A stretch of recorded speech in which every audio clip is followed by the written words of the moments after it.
Yo, what's up mga agoso? Maraming magtatanong sa akin kung paano ko to ginawa. So, kayang-kaya nyo rin yan guys. Madali lang yan guys. So, kaya naman, panoorin nyo to. At bago yun, shout out kay Bernardo Dula. Let's go! Una, gawa tayong video. Yan. Tapos, punta na tayo ng CapCut. Tapos, new project. I-add natin ang video natin. Add one. Pag na-add na yan, yung walang tao na yan, yan. Tap lang natin yan. Split. Split natin yan. Tapos natin i-split.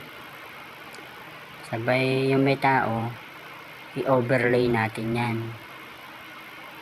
Hanapin natin overlay. Overlay. Yon, overlay.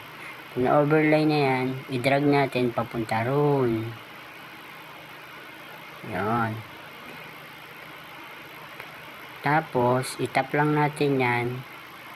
Sabay hanapin natin ang mask. Sana yung mask? Ayun. Tapos horizontal. Sabay, i-rotate lang natin yan. Yan, i-rotate lang natin yan. Pag na-rotate na yan, yung yellow lane na yan, itaas lang natin yan. Yan.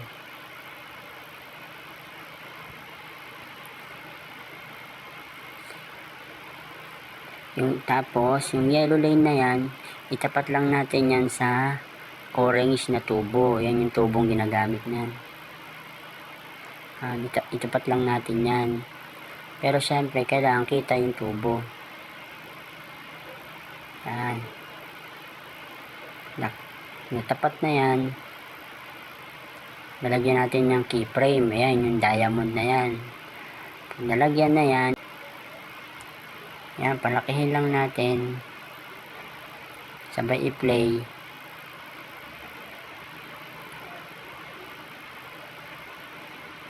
Yan.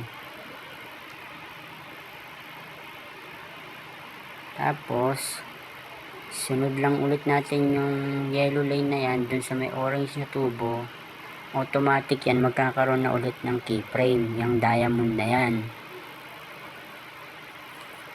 So, ganun-ganun lang, play.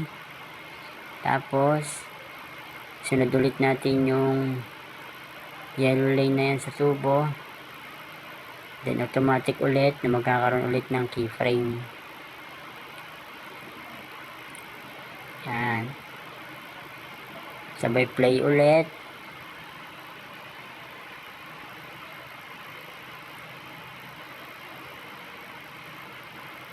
So, ayan ho. Tapos natin, sunod ulit natin yan yung yellow lane na yan. Yan.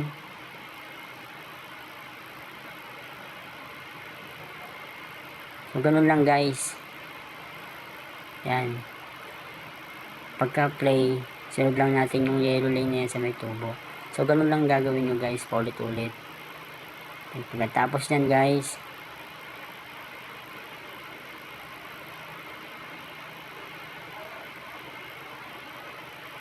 yan, tayo lang natin.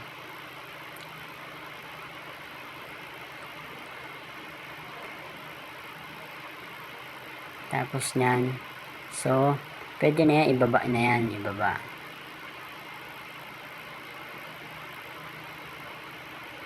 Hindi na siya kita guys, so pwede na yan, ibaba guys, doon. So, ito na po ang kalalabasan niya guys. So, play lang po natin siya guys ha. So, yung sobra na yan guys, yung sobra, i-delete na natin yan guys. Kasi masyado na mahaba guys. Tap lang natin yan. Split, tapos delete.